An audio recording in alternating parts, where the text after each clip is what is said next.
إن الحمد لله نحمده ونستعينه ونستغفره ونستهديه ونستنصره ونعوذ بالله من شرور أنفسنا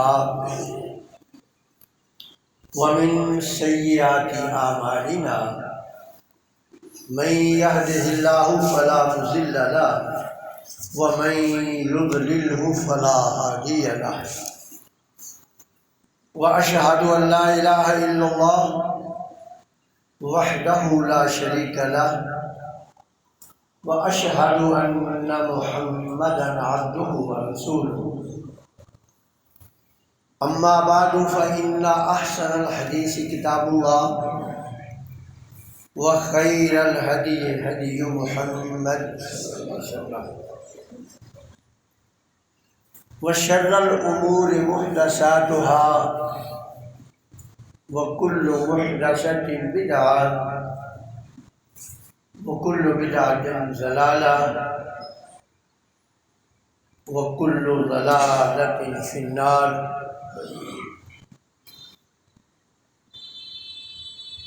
اللهم صل على محمد وعلى آل محمد كما صليت على إبراهيم وعلى آل إبراهيم إنك حميد مجيد. اللهم بارك على محمد وعلى آل محمد كما باركت على إبراهيم وعلى آل إبراهيم إنك حميد مجيد. أعوذ بالله من الشيطان الرجيم. بسم الله الرحمن الرحيم.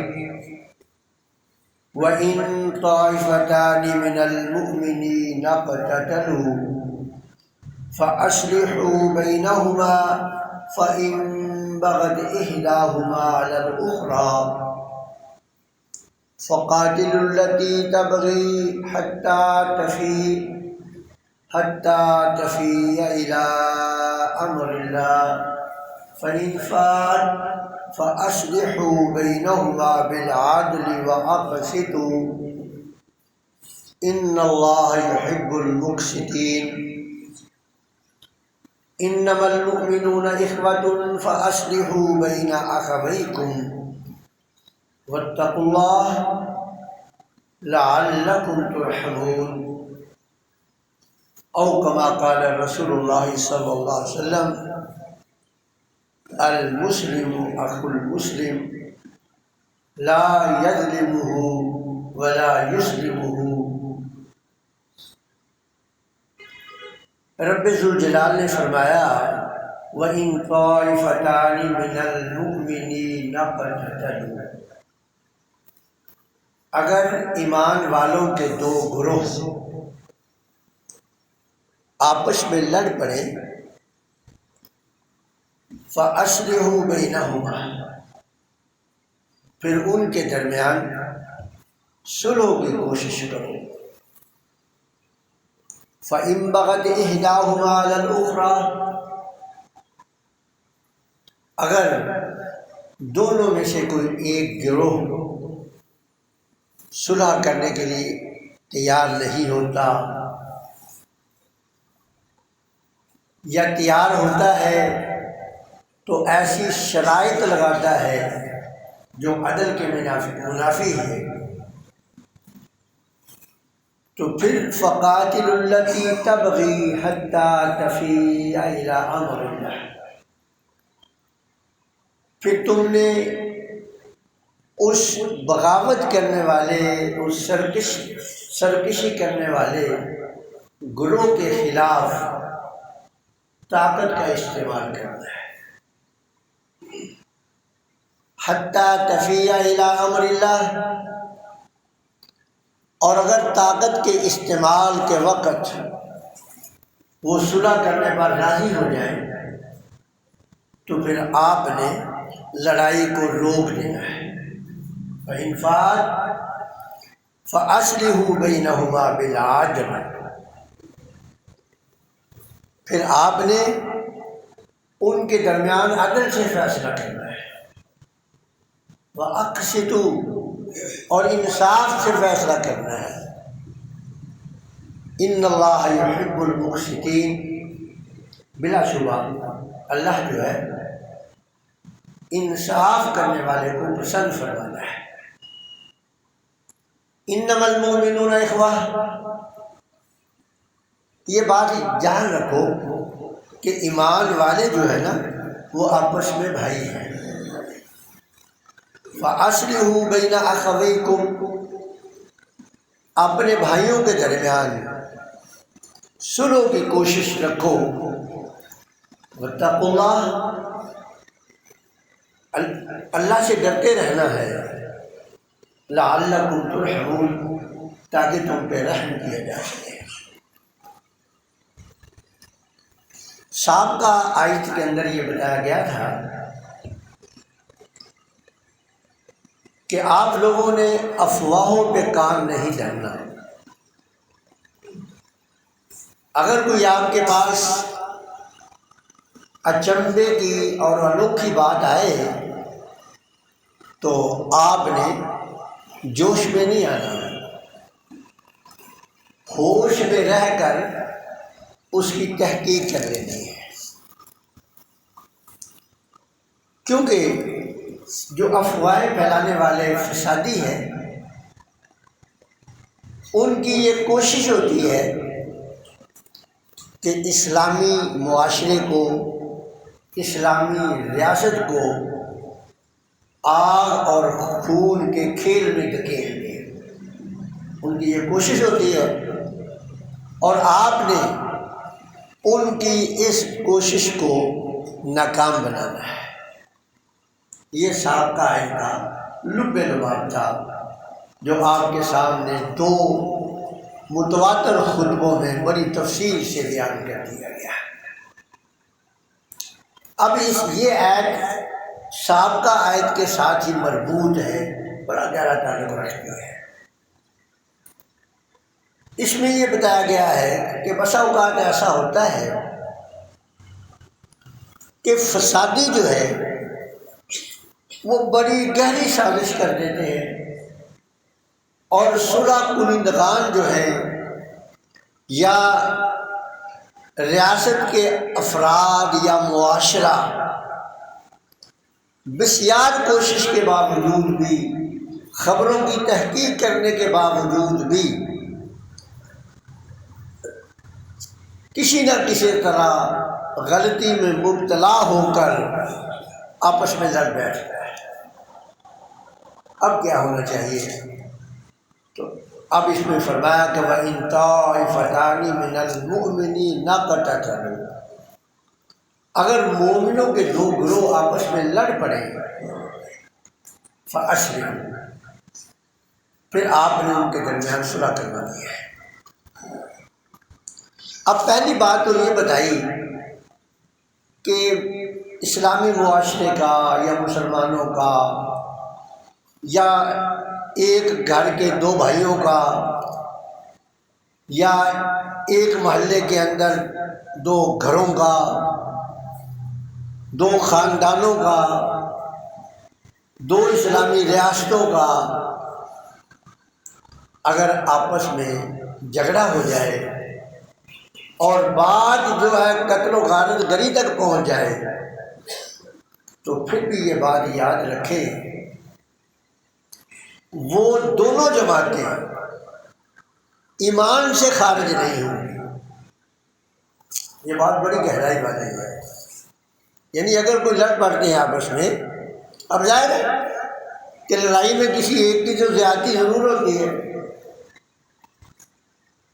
اور دوسرے کا بھی اس میں کوئی نہ کوئی ضرور ہوتا ہے، لیکن اس کے باوجود رب ذوالجلال نے فرمایا وَإِن طَائِفَتَانِ مِنَ الْمُؤْمِنِينَ، کہ اگر مومنوں کے دو گروہ آپس میں لڑ پڑے، یعنی لڑائی کے باوجود بھی وہ مومن ہیں۔ پہلی بات تو یہ آپ ذہن نشین کر لیں، آپ جو ہے نا لڑنے والوں پر کفر کے فتوے نہ لگائیں، ہاں وہ مومن، اللہ کہہ رہا ہے، میں تو نہیں کہہ رہا ہوں، اللہ کہہ رہا ہے وَإِن طَائِفَتَانِ مِنَ الْمُؤْمِنِينَ، اگر مومنوں کے دو گروہ آپس میں لڑ پڑے، مومن کا لفظ اللہ نے استعمال کیا ہے اس لیے کہ قتل و غارت گری کبیرہ گناہ ہے، اس میں کوئی شک نہیں ہے، لیکن کبیرہ گناہ کے ارتکاب سے ایک مسلمان کافر نہیں ہوتا، یہ بات یاد رکھیں۔ ایمان میں کمی ضرور آتی ہے، ایمان کے درجات ہیں، آپ جتنے زیادہ متقی، جتنے زیادہ پرہیزگار ہوں گے، ایمان کا درخت اتنا زیادہ مضبوط ہوگا، اتنا زیادہ فلاور ہوگا، اور جس قدر غلطیاں ہوں گی اسی قدر اس کے اندر کمزوری بھی آئے گی۔ تو پہلی بات تو آپ یہ ذہن نشین رکھیں کہ اگر آپس میں لڑائی ہو جاتی ہے دو ریاستوں کی، دو خاندانوں کی، دو قبیلوں کی، دو برادریوں کی، تو آپ ان میں سے کسی ایک کو کافر نہیں کہہ سکتے، بھلے اس نے زیادتی کی ہے، کافر نہیں کہہ سکتے۔ اللہ نے فرمایا وَإِن طَائِفَتَانِ مِنَ الْمُؤْمِنِينَ اقْتَتَلُوا، اب کیا کرنا ہے آپ نے؟ فَأَصْلِحُوا، آپ نے ان کے درمیان صلح کرانی ہے، فَأَصْلِحُوا بَيْنَهُمَا، ان دونوں خاندانوں کے درمیان آپ نے صلح کرانی ہے۔ اب ہم نے یہ دیکھنا ہے کہ اس میں انفرادی طور پر ایک مسلمان کیا کردار ادا کر سکتا ہے۔ دو خاندان آپس میں لڑ رہے ہیں تو انفرادی طور پر ایک مسلمان کیا کردار ادا کر سکتا ہے، اور اجتماعی طور پر اہل علاقہ کیا کردار ادا کر سکتے ہیں۔ اگر دو اسلامی ریاستوں کی آپس میں جنگ ہو گئی ہے، پھر تیسری اسلامی ریاست کیا کردار ادا کر سکتی ہے۔ اس آیت کی روشنی میں آج ہم انشاءاللہ یہی جاننے کی کوشش کریں گے کہ کیا ہمارا انفرادی کردار کیا ہونا چاہیے۔ اب حضرت سہل بن سعد رضی اللہ تعالیٰ عنہ سے روایت ہے، وہ نبی اکرم صلی اللہ علیہ وسلم کی خدمت میں حاضر ہوئے، آ کر عرض کرنے لگے کہ اللہ کے رسول صلی اللہ علیہ وسلم، اہل قباء جو ہے نا، ان کے دو برادریوں کے درمیان لڑائی ہو گئی ہے اور آپس میں پتھر چل گئے، ایک دوسرے پہ روڑے مارنے، پتھر مارنے انہوں نے شروع کر دیے۔ اب یعنی انفرادی کردار کیا ہے؟ اب اس میں جو بتایا گیا نا کہ بھی اگر ایک زیادتی کر دی ہے تو دوسری کے ساتھ آپ اس کے ساتھ مل کے لڑیں، یہ کردار انفرادی نہیں ہونا چاہیے، کیونکہ اگر انفراد، مثال کے طور پہ دو خاندان آپس میں لڑ رہے ہیں، میں جا کر صلح کروانا چاہتا ہوں، وہ میرے کہنے سے صلح نہیں کرتے، اب میں بھی رائفل نکال کے جو ہے وہ میدان میں آ جاؤں، ایسا بنا۔ انفرادی کردار جو ہے وہ صرف زبان کی حد تک ہے، یہ طاقت کا استعمال صلح کے لیے، طاقت کا استعمال جو ہے وہ صرف مرکزی قوت کو ہے،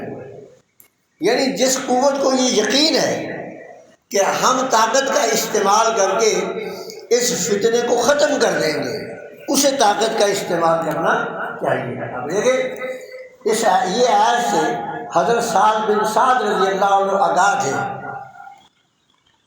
انہوں نے نہیں جو ہے وہ تلوار اور نیزہ پکڑا کہ بھی جو حق و جانب گروہ ہے میں بھی اس کے ساتھ مل کے لڑنے لگ جاؤں، نہیں، انہوں نے کیا کیا، وہ نبی صلی اللہ علیہ وسلم کی خدمت میں آئے،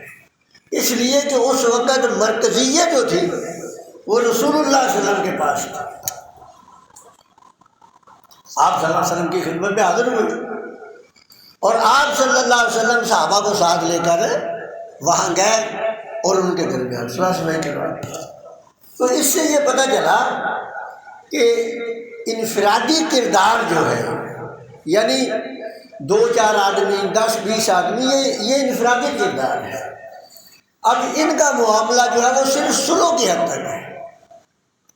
لیکن ہمارے یہاں کیا ہوتا ہے؟ ہمارے یہاں یہ ہوتا ہے کہ جب دو خاندان آپس میں لڑتے ہیں نا تو دو چار آدمی ادھر ہو جاتے ہیں اور دو چار آدمی ادھر ہو جاتے ہیں، کہتے ہیں وہ ان کو شاباش دیتے ہیں، وہ ان کو شاباش دیتے ہیں،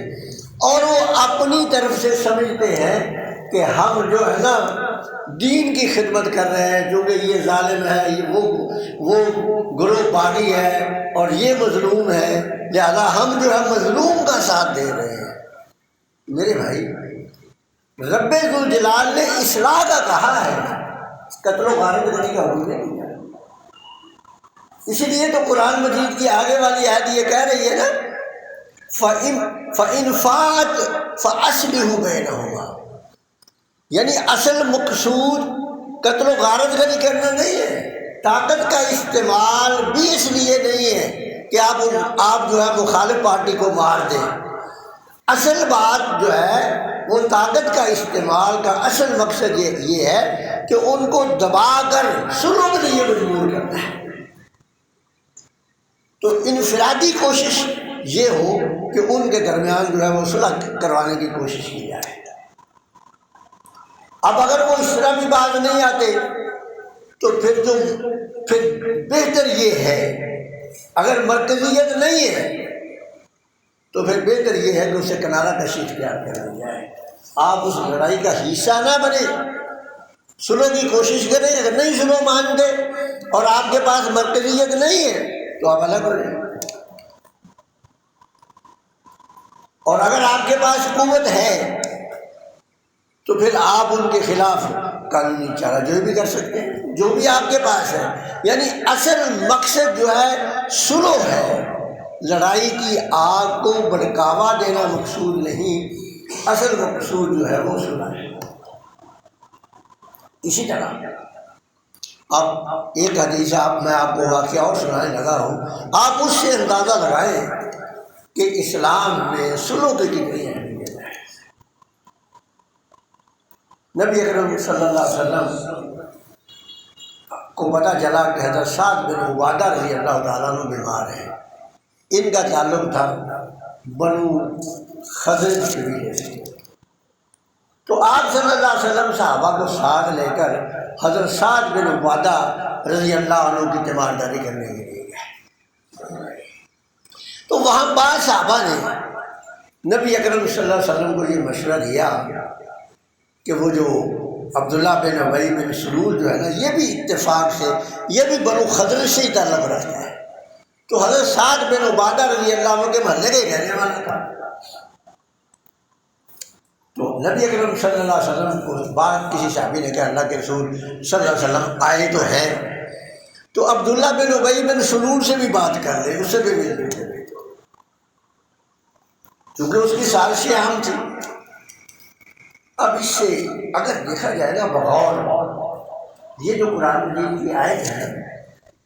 یہ اسلامی ریاست کے 3 اصولوں کے لیے، 3 ستونوں کے لیے، جو اسلامی ریاست کے 3 اہم ستون ہیں ان کے لیے یہ آیت مکمل رہنمائی کرتی ہے۔ ایک ستون وزارت داخلہ، کہ وزارت داخلہ کو کیا کرنا ہے، اور دوسری ہے وزارت دفاع، کہ اگر ایک گروہ نہیں مانتا تو پھر وزارت دفاع کا کیا کردار ہونا چاہیے، اور تیسرا ہے وزارت عدل و انصاف، کہ جنگ جب ختم ہو جائے تو پھر اس کے بعد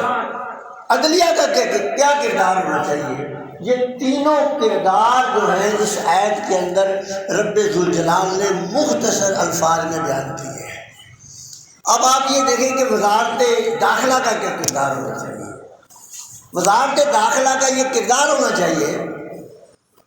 کہ جو لوگ ریاست کے خلاف ہیں، وزارت داخلہ کا کام ہے کہ ان کے پاس جائے، ان کی جو شکایات ہیں وہ سنے، ان کو ریاست سے شکوا کیا ہے، ان کو ریاست سے کیا ملا، وہ ریاست کی ریاست کے اندر فساد برپا کرنے کی کیوں کوشش کر رہے ہیں؟ تو حضرت نبی اکرم صلی اللہ علیہ وسلم سعد بن عبادہ کی جب خبر لینے کے لیے گئے تو آپ کو مشورہ دیا گیا کہ عبداللہ بن ابی بن سلول جو ہے نا اس کے پاس جایا جائے۔ اب آپ یہ دیکھیں کہ کہاں رسول اللہ صلی اللہ علیہ وسلم کا قد اور کہاں وہ مردود آدمی، لیکن امن کی خاطر نبی کریم صلی اللہ علیہ وسلم اس کے پاس چلا گیا۔ اور جب وہاں گئے تو اتفاق سے نبی اکرم صلی اللہ علیہ وسلم جو ہے وہ گدھے پہ سوار تھے، اور بعض ہمارے احباب جو ہے نا وہ یہ سمجھتے ہیں یہ تو نبی صلی اللہ علیہ وسلم گدھے پہ سوار تھے۔ تو میرے بھائی یہ آج کے مولویوں کے لیے بھی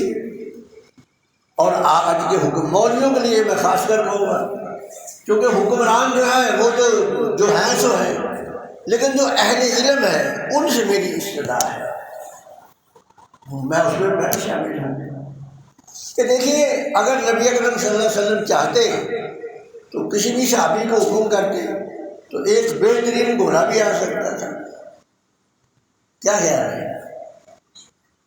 ایک کیا 10-20 گھوڑے آ سکتے تھے، صحابہ کے پاس اچھے نسل کے گھوڑے تھے، لیکن رحمت عالم صلی اللہ علیہ وسلم کے پاس جو سواری میسر تھی نا، ایک نمونہ ہے رسول اللہ صلی اللہ علیہ وسلم کی ذات، اور علماء کو بھی ایک نمونہ ہونا چاہیے۔ اب ظاہر ہے کہ اگر علماء حضرات بھی جو ہے وہ کروڑوں روپے کی گاڑیوں پہ گھومیں گے تو لوگوں کے لیے وہ کیا آئیڈیل ہے، لوگوں کے لیے وہ کیا نمونہ ہوں گے؟ تو رسول اللہ صلی اللہ علیہ وسلم گدھے پہ گئے۔ اچھا، اتفاق کی بات یہ ہے کہ جب آپ جا رہے تھے تو جہاں عبداللہ بن ابی بن سلول کا گھر تھا نا، وہ راستے کی جو زمین تھی نا وہ بنجر تھور والی زمین تھی، جہاں جو ہے نا سرائی علاقہ آپ سمجھ لیں، جہاں سے کچھ اگر جانور چلتا ہے تو گرد و غبار اڑتی ہے۔ تو اتفاق کے ساتھ وہ اپنے گھر کے باہر بیٹھا ہوا تھا، تو نبی اکرم صلی اللہ علیہ وسلم گدھے پہ سوار ہیں، صحابہ پیدل ساتھ جا رہے ہیں، تو وہ بدبخت نبی صلی اللہ علیہ وسلم کو دیکھ کر، حالانکہ آپ تو بات چیت کرنے کے لیے گئے ہیں، اور وہ بدبخت دیکھ کر کہتا ہے دور سے کہ بھی اپنے گدھے کو یہیں روک لو، آپ کے گلے سے مجھے بدبو آ رہی ہے، تفر آ رہا ہے۔ صحابہ میں سے ایک انصاری صحابی بولا، اس نے کہا بدبخت، پیغمبر صلی اللہ علیہ وسلم کہ گدھے کی جو مہک ہے وہ تیرے جیسے بدبختوں کی خوشبو سے بہتر ہے۔ اب اس کا بھی ایک حمیتی ظاہر ہے کہ وہ منافق آدمی تھا، رئیس المنافقین تھا، اس کے بعد لوگ بیٹھے، انہوں نے سے ایک بولا۔ اب دیکھیں اس نے کتنی سخت بات کہی، نبی صلی اللہ علیہ وسلم کو دیکھ کر اس بدبخت نے کتنے توہین امیز الفاظ استعمال کیے۔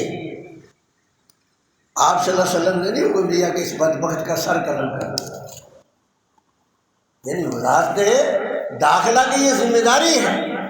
کہ جو لوگ ریاست کے خلاف ہیں بردباری کا مظاہرہ کرتے ہوئے حتی الامکان کوشش کی جائے